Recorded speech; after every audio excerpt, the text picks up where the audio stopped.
Hello, and welcome to my channel. My name is Jonathan Cohn, and today I have my video talking about the worst books I read this year. I'm not the biggest fan of talking about books I don't enjoy, but it is something that just has to happen. We talk about the best, we talk about the worst. It happens. I try not to dwell on them, so I won't try to spend too long talking about these books, but sometimes I bring them up when it's necessary. So, I'm going to talk about the books that I thought were my worst books of the year. I'm only talking about books I think were bad. There were several books that I thought were disappointing. There were several books I thought were mediocre. There were several books that I thought were okay. But I'm not talking about those. I'm talking about the books that I think were either bad or non enjoyable.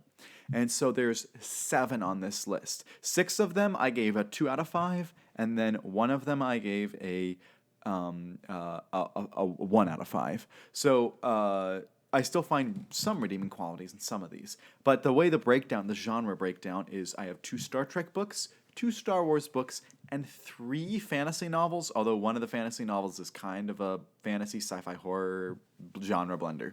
So let's go ahead and start talking about the list. And I won't spend too long on these unless I need to. First is the First Contact novelization by J.M. Dillard. One of my friends put this perfectly, that he said this should have just been the middle grade or junior novelization, and the adult novelization should have had a lot more. This should have been about 50 or 60 pages longer. It should have added a lot more depth, but really it adds nothing of value. What it does add is a little sequence for Zephram Cochrane, which we get in other stuff, and a little sequence about one of the other characters who's, minor in the relative realm of Star Trek. And so it doesn't really add a lot of context for the characters that we like and care about. And so because of that, it's just not a good novelization. It's just paint by numbers, and it wasn't the most enjoyable read. So that's why this is one of the worst books of the year. The other Star Trek book to make this list was David Mack's Warpath. And this is kind of funny to me because David Mack is an author I really love his books, and I've really enjoyed quite a lot of what I've read from him. However, he has a few books I would consider duds, and this is one of them. This book, I feel like, was really unnecessary. I thought that the conflict set up in the book did not match the characters that they had developed for the DS9 saga. And also, I thought that the plot was generally kind of lackluster, kind of boring, not appealing at all. And so this book made it onto this list. I just didn't like this book.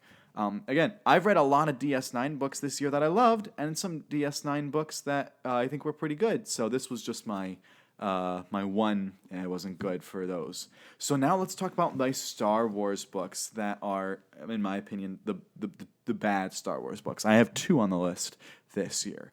First, I have The Quest for Planet X, and this is by Tessa Gratton. And this is, I think, a bad book because it really adds almost nothing of value to the High Republic. What I would say this book adds is value for the character of Rupert Natani, who I think is a standout character in the Phase 2 of the High Republic, but I do not think that the rest of the book really adds value. The whole idea behind this book is the quest for Planet X. They're trying to find this mysterious planet that has significance to the High Republic in other ways I don't want to spoil.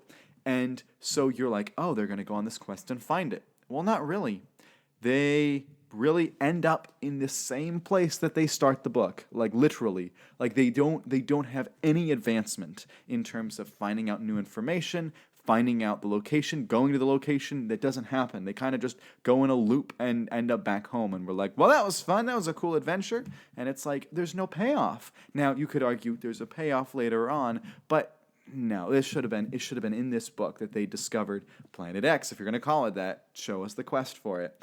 And I also just didn't like a lot of the characterizations in this novel. I like the character of Rupert. I think she's great. The other 2 guys, they're not great. They're not great in the book. I didn't think they were portrayed well at all.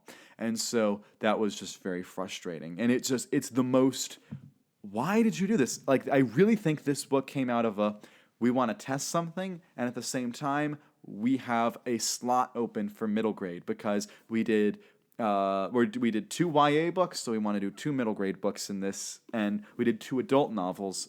If you don't include the script. So they're like, well, we need to do another middle grade, and this just kind of was filling in, and I'm just like, no, this was unnecessary. Come on, guys. So that's why that is one of my worst Star Wars books. But it's not as bad, I think, as the other Star Wars book, which was the worst Star Wars book I read this year, and that was Jedi Battle Scars by Sam Maggs.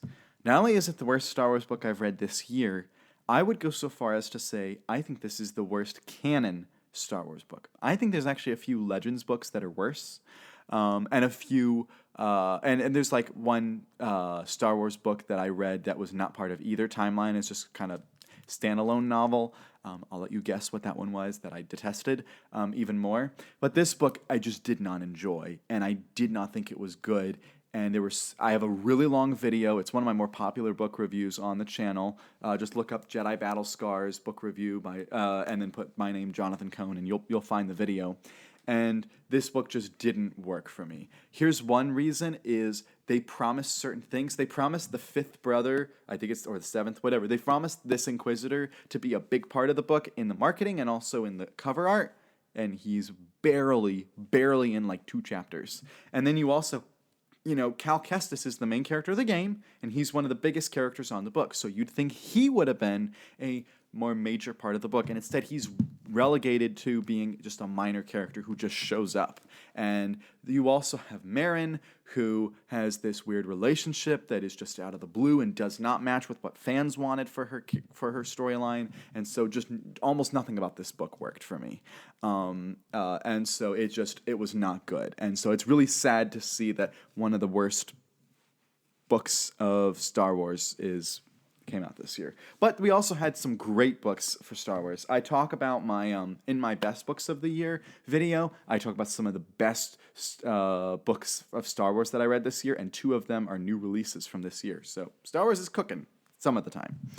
Let's go to the kind of genre blending book I have. It's fantasy, sci-fi, horror. It kind of goes into all 3. It's not a clean where you put it. I bought this in the horror section of the bookstore, and my brother-in-law told me I was wrong for calling this a horror book, but I'm like, but that's where I bought it. It was in the horror section.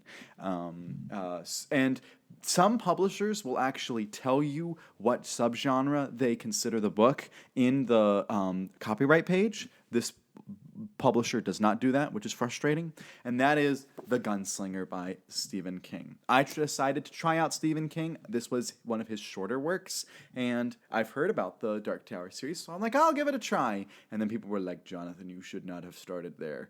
And they were right, I should not have started here. And this book, it had some interesting ideas, some interesting world building, but the plot was abysmally slow, and his writing style just is not appealing to me. And Stephen King's his word choice, the way he writes characters, the way he writes morality is just totally different from the way I want to read about in my books. And so this book was just very unappealing. I own book 2, and I also have another Stephen King book, It, that I plan to read eventually, just to keep trying him out, because he's one of the most best-selling authors of all time, and he's also just an author I've been told to read so much, so I'm like, I'll try getting him, another time. But it just didn't work. So that's that one. Now, getting into a hardcore fantasy novel, it's also what I would kind of consider an adventure novel, and that is A Hero Born by Michael Stackpole. Now, Michael Stackpole is one of my favorite authors. He wrote 8 amazing Star Wars novels. I loved all of them. He also wrote some fantasy novels that I've read, such as Italian Revenant, which I thought was great, and Eyes of Silver, which was amazing, an amazing standalone fantasy novel. Those are amazing books. And then you have A Hero Born, which I was excited about because I had read about the process of writing the book. I had read about the process of publishing it. about the process of working with the gaming company, about him trying to get another author to write the second book, about him having to take over the second book. All the behind the scenes of the publishing business behind this book is so fascinating and so interesting to me. So I was so excited to read the book, especially since I liked the author. And the book is basically about this guy. His father is captured behind this wall that is like separates the chaos realm from the human realm.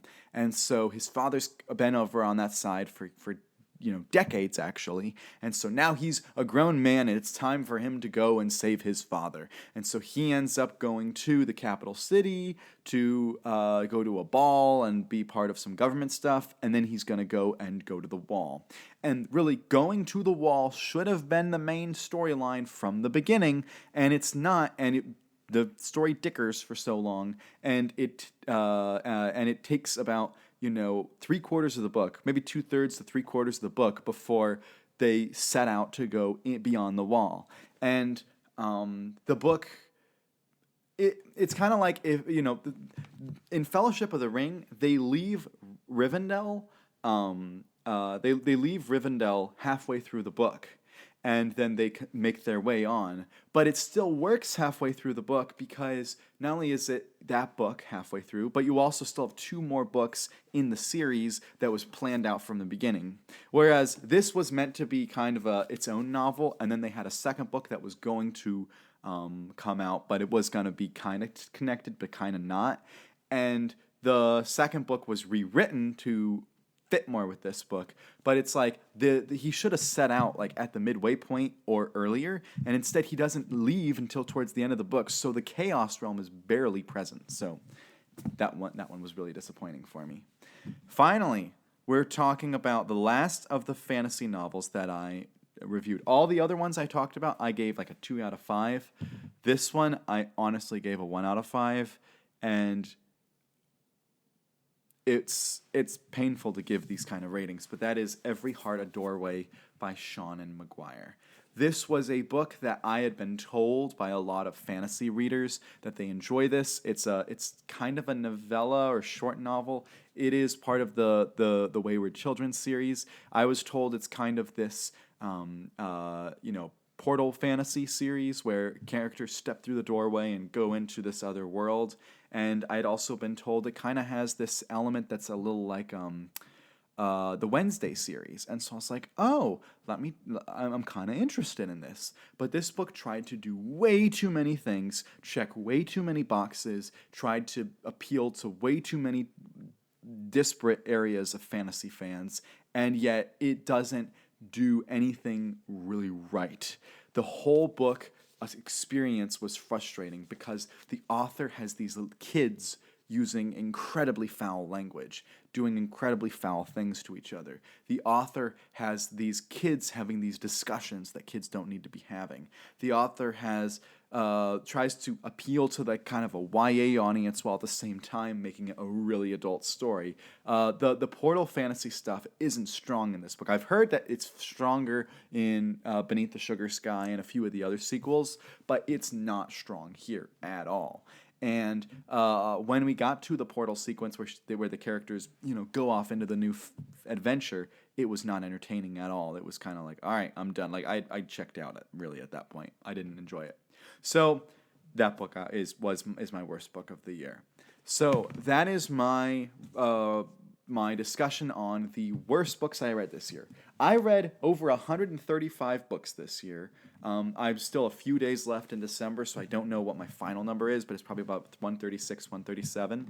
But to have only 7 bad books, I've had several, as I said, I've had several mediocre or not great or okay books. I've had a lot of those. But to have only 7 books that I consider bad is a tremendous year of reading, in my opinion. So if you've read any of these books, do you agree with me that they're bad books, or do you really love them? If you do, that's fantastic that you love them. I just don't. And if you have read other books by these authors, let me know that as well. So until next time, I'm Jonathan, and thank you for watching.